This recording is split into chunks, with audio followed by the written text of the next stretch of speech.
All right, last one. Jesus, I've been doing good, man. I knocked out 9 in a row.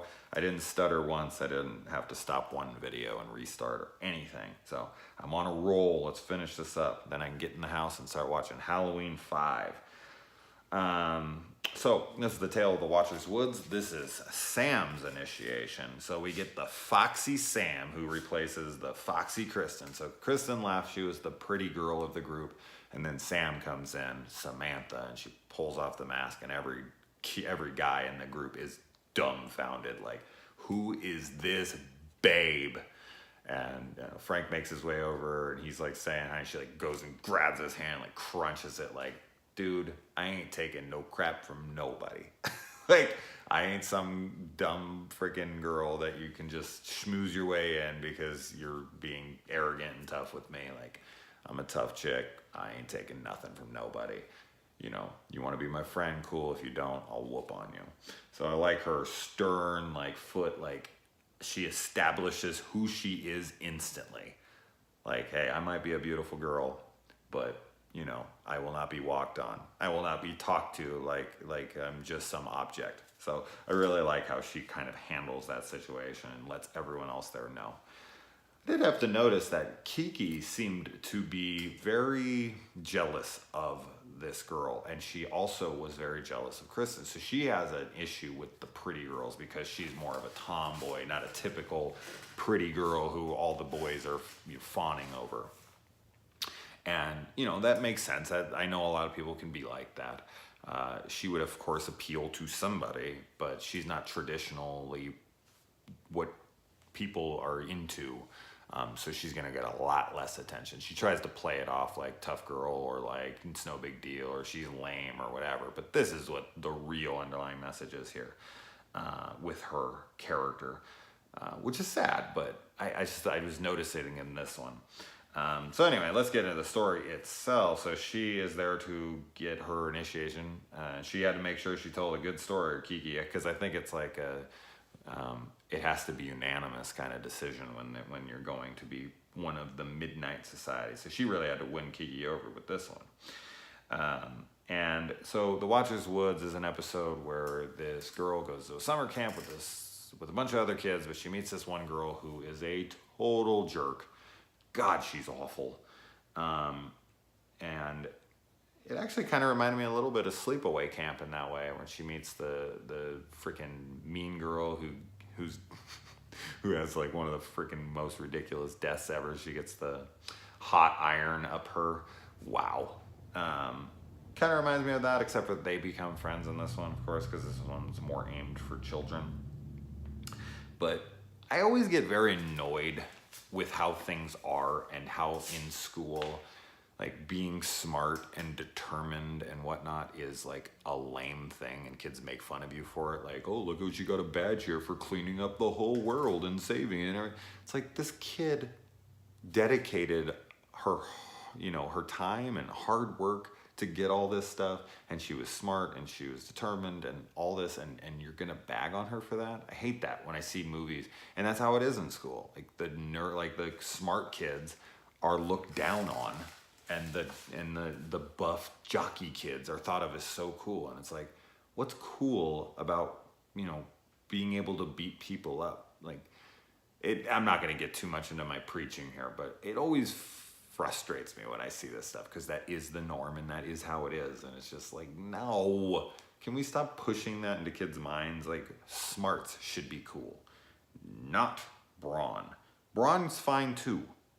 If you could combine the two, that would be ideal. Be smart and healthy. That's where it's at. Because unfortunately, a lot of geeks like sit around and they eat like garbage and they never work out. And it's like, no, let's do both here. You want to be healthy. Let's talk about this episode. I've been talking too much about outside things. There's not a ton to talk about in this episode, except for that chick is true to form here, takes the girl out, makes her think that they're going to be buddies, and tells her, like, there's a bird's nest back there you can see, and she goes back and she grabs her pack and leaves her in the middle of the woods she does not know, with no compass, no nothing. That's attempted murder, like, straight up. Like, if she died out there, that would be like manslaughter. That is no joke. I don't care how much you don't like this girl. You don't leave somebody in the middle of the woods and take everything that they have in order to survive or get out of it. That is messed up. So she bails on her, and then she is the one who gets caught by the 3 girls that are out in the woods. They were, I don't know, hoodwinked by the Watcher of the Woods, because we get this Watcher of the Woods who the main girl here runs into, who kind of reminds me of something like The Guardian, the movie directed by William Friedkin, the chick who's like a tree. You ever see that movie? Really weird movie. But he's like a tree person. Reminds me of some other movie, but I can't think of it off the top of my head. She runs into him, and she's like, I like how tough she is. She's like, pulls out a lighter, and he's like, fire can't phase me or touch me or burn me or whatever, harm me, I think. And she's like, yeah, but I can burn your precious woods to the ground with all this freaking dry kindling around here. And he's like, you would. And she's like, try me. She was willing to burn down a forest to show this guy what was up, like instantly. That's one tough little chick. And so he's like, all right, I get it. You tough. I'm moving on. He bails. And I like how they tell the little jerk kid, like, she's like, I know where your whistles are. I'll go get them. And they're like, all right, go ahead. And she like goes to run off, and they're like, wait, one more thing. We don't believe you. And like a trap comes down. Reminds me a lot of Demon Knight with Billy Zane and Thomas Hayden Church, right? That's his name. The dude from like Sideways and whatnot, and Sandman from Spider-Man 3. When Roach makes the deal with him, and he's like runs off, and he's like, oh, Roach, one more thing. I lied. Like, I love those moments of like, you think that you've played into it, and then they're like, oh, but wait, one more thing, I forgot. Nope, denial. So the girl has to come back, and she has to run all the way in and save this girl who basically tried to kill her. I mean, I'm sure that wasn't her intention. I'm sure she didn't think she was gonna die. I think she thought like she would be, have a very tough time at things trying to find her way back. But ultimately, like, that could have had some dire, whatever. That could have ended up really bad.